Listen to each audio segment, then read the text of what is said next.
It is going to be terribly cold tonight, lows falling down into the 20s, but because we'll have winds at about 15 to 20 to 25 miles per hour, we could have wind chills in the single digits tonight. So a cold weather advisory for tomorrow morning has been issued for the entire region. This used to be called a wind chill advisory, but the wording within some of the National Weather Service products has changed. It's now called a cold weather advisory, but again, it's for the wind chills, again, as low as 5 degrees in some spots tomorrow morning. So absolutely protect the people and the pets for sure on a night like tonight. So we'll keep things clear and again very windy. So as we're waking up tomorrow morning, it'll be sunny but just terribly cold. We'll eventually find our way up to about 40 degrees for highs, and then getting into Monday, we'll be in the 30s all day, and we'll slowly start to see some of those clouds come in from the south for Monday, and then we get to that snowy scenario. And at this point, yes, it pretty much does look like many of us will be getting some kind of snow. In general, this looks like a lighter kind of snow,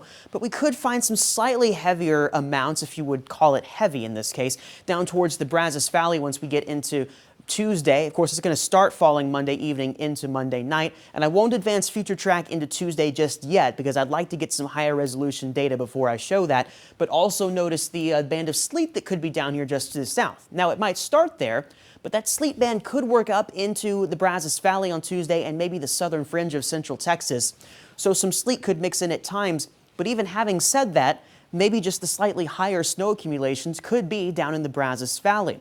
But in terms of the wintry precip types for Tuesday, I think by and large it's mainly snow. In fact, all snow here for central Texas. It's just going to be too cold to get any sleet out of it. But you might find some sleet mixing in at times down in the Brazos Valley and perhaps parts of Williamson County and Burnett County as well. Again, mainly a lighter snow scenario here. Some minor travel impacts possible, but I can't rule out some isolated higher totals in places if we get a decent snow band or two to set up, which would be a little more likely down to the south.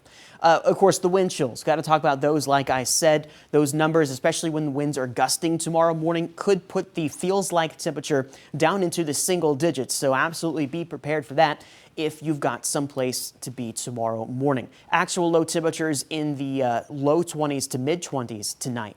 Then into tomorrow, trying to get up into the low 40s, but some places up to the north could be stuck in the 30s for high temperatures tomorrow. And we do, again, have up to those chances of snow here for Tuesday in central Texas, just because it looks like most of us are at least going to get some action. Only 33 on Tuesday, but we will hopefully make 47 by Wednesday and then climbing up into the 50s later on. And in the Brazos Valley, yeah, it does look pretty cold going through Monday and Tuesday, but with some improvement, we should see some better temperatures by the end of the week.